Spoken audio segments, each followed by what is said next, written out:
Speaker ayise parliamentary top leadership ku lwa leader of opposition, ku lw'enkayana eriwo wakati wo leader of opposition n'ensonga ne critical issues ezibadde zigenda mu maaso. Okuva luli Joel Ssenyonyi we addressinga eggwanga ku nsonga eza parliament. Kati speaker ayise parliamentary board etuule ku lw'enkayana ezigenda mu maaso mu masekkati ga leader of opposition ne parliament. Omukwano gwange ali eyampuliriza, bino bigenda kunyuma. Kwanirizaako yonna gy'osinza okuba ng'otuwuliriza yonna gy'osinza okuba ng'otuwuliriza, kwanirizaako nnyo gwe mukwano gwange yeekumira ku Yogi Updates TV. Kutegeeza nti nno okola kyamaanyi nnyo okuba nga weekumira ku mayengo gano aga Yogi Updates TV. Speaker wa Parliament Late Honorable Thomas Tayebwa ayise meeting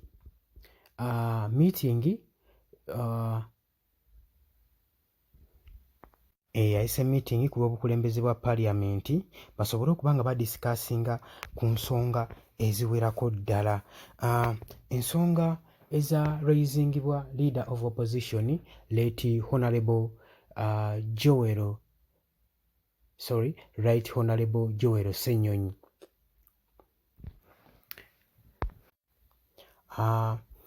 Eziclaimingibwa ku nsonga ezibadde ziclaimingibwa Right Honorable Joel Ssenyonyi, jjukira luli eri bwe yakaayana nti nno ye buli kadde abadde aggalibwa ebweru wa Parliament Commission meetings ng'era tazibeeramu nga takiika, era yavaayo n'agamba nti ze bannange bigenda mu maaso mu Parliamentary Committee nze sibiriimu, meeting zonna ezirimu nze banzigalira ebweru, simanyi kigenda mu maaso. Kaakati eno Deputy Speaker agifudde okuba nga y'ekisumuluzo kyekigenda okusumulawo discussion eno kye bagenda okutandikirako, kyekisumuluzo ekiyisizza discussion eno. Era byaleese ku mmeeza eddakiika eziyise emabega, asobole okuba nga amobilizinga opposition members basobole okuba nga batendinga event eno. Gwe gwange ampuliriza, amawulire gano gaakagwawo, gwe mukwano gwange ali yampuliriza. Kitegeeza nti nno Deputy Speaker ayise meeting ya Parliamentary Commission eddemu etuule olw'ensonga ezijja zeemulugunyaamu ku Right Honorable Joel Ssenyonyi Leader of Opposition, era nga ye spokesperson wa National Unity Platform, era nga mubaka wa Nakawa East, agambye nti nno ye buli kibadde kigenda mu maaso mu Parliamentary Commission meetings babadde bamusuula muguluka, badde bamusuula bbali, abadde tamutegeera kigenda mu maaso, tatuula mu boodi. Gwe mukwano gwange ampuliriza nga bamwebalama, era Tayebwa kyaba akubye atuulizaawo olukuŋŋaana luno lutuulirewo mbunnambiro ku ebyo ebigenda mu maaso n'okwemulugunya ku mukwano gwange ali eyo.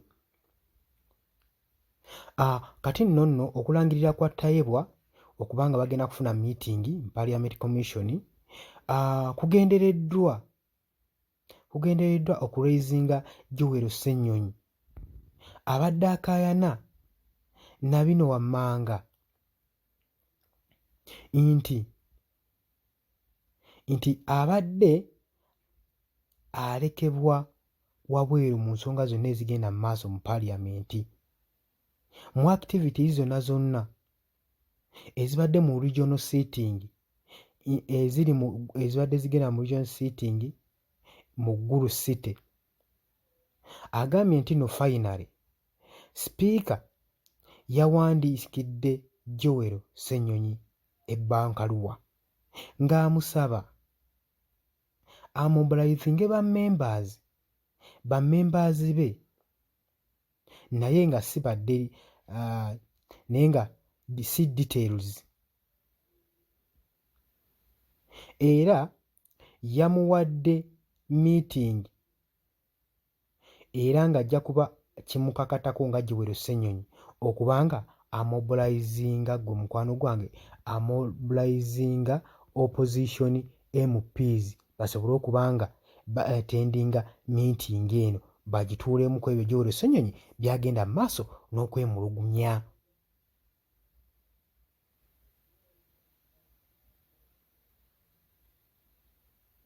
Era agamba nga bwe nafulumya woofiisi yange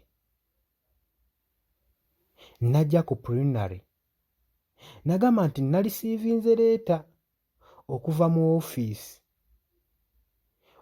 woofiisi ya sipiika eyawandiikiddwa leero. Oba okiwulira mukwano gwange, mpunno okuggyako eddakiika eziyise nga sinnaba kubanga ndekulira woofiisi yange nti baadde bantegeezezzaako regional seating era n'amusaba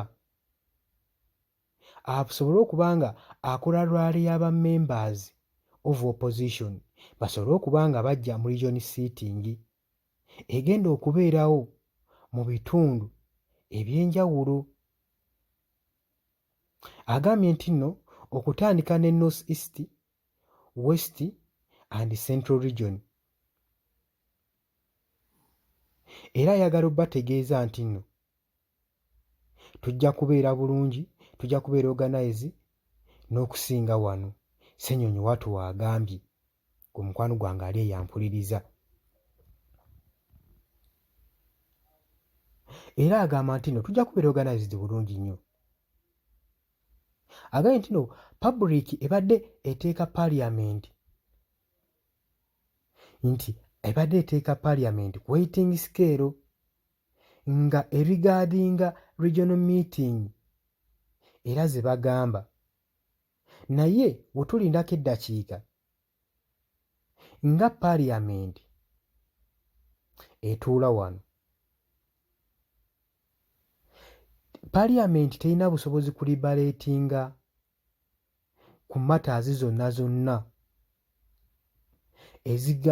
kwegamba eziri concerned era ezimpactinga ku North East ne West ne Central.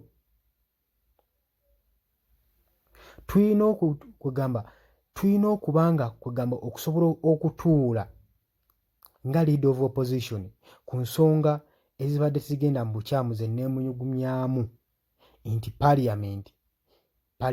Parliament Commission ebadde nzigalira abweru ku meeting zonna ezibadde zituulibwa. Waaki kitwetaagisa okuba nga tulina sooka kugenda tuteekewo impact tugende mu North East, tugende mu West, tugende ne mu Central. N'agamba n'abuuza nti waaki tuba tugenda mu region ezo tusipendingireyo ssente. N'agamba nti nno kye kino ekibuuzo kye babuuza ne public n'abatuuze bennyini abo kye beebuuza nange kye nkubuuza. N'agamba nze nnyinza ntya okudifendinga ensonga ng'eyo nzize sitalinaako information. Ssenyonyi watu wagamba era n'ayongera ng'agamba waaki mba nkulembera opposition esobole okuba nga tukola laale ne nga ba colleagues tusobole okujja tutuule mu meeting mu ddakiika esembayo ate ng'eri ebbanga limu esemabega mbadde temumpita. Ng'ate agamba nze ne details zonna sirina kyemmanyi kibadde kigenda mu maaso ku byonna mbadde mukwasaganya. Era nga bwe nagambye gye buvuddeko nti eno ensonga eno esobola okuba nga eproceedingibwa ne business committee. Joel Ssenyonyi kyabuuza abuuza eno ensonga esobola okuba nga eprocessingibwa ne business committee. N'agamba era kati eno ensonga esobola okuba nga ediscussingibwa ne parliamentary commission esobola okuba nga ediscussinga matters ez'okukola finances ku region kubanga olwa regions settings. N'agamba nti nno mwandibadde mujja ne financial implications. Nze kye ndaba.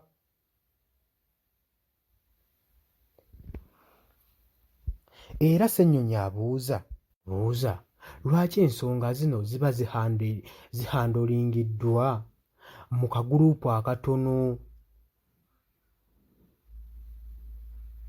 ate ng'era ffe abamu abakulembeze nga tulekeddwa emabega. Lwaki ensonga zino ziba zigenda mu maaso ku disikansingibwa ne just kamea groups ate nga z'amaanyi naye ng'aba leaders ab'amaanyi balekeddwa emabega? Lwaki tuba twetaaga okutalaga regions ez'enjawulo spending essente ensonga tezisobola kuseetesebwa wano mu Central we tubadde tusinziirira? Ye lwaki mumpita ku ddakiika esembayo nga byonna mwabiteesateesa dda nga nze sirinaako na ka details so nga ate mbadde temumpita mu parliamentary commissions meetings zonna zibadde zituulwa mubadde munzigalira wabweru mubadde munzigalira wabbali kati lwaki ku ssaawa envanyuma mumpita? Lwaki mutuuza meeting olw'okwemulugunya kwange ate nga natandika okwemulugunya ebbanga eriyise emabega? Kati lwaki essaawa zino muyita meeting mwagala tutuule tudisikasinge ku ki? Details mmwe ze muyina nze si ze nnyina. Muli a bit far away from me. Bye mumanyi nze si bye mmanyi. Muli ahead of me naye ate mumpita tudisikasinge ensonga eno kubanga ne public yonna ebadde erinze ku nsonga eno. Paka leero wenfunye ebbaluwa nga sinalikulira woofiisi yange naye nga sinnagifuna n'agambye nti nasoose kuwulirako nga bagamba nti nno Deputy Tayebwa ali mu kukulubeeta ebbankaluwa asobole oginkwasa nsobole okugazaalinga bakolegi bange be tutuula mu opposition be tutuula mu parliamentary committee.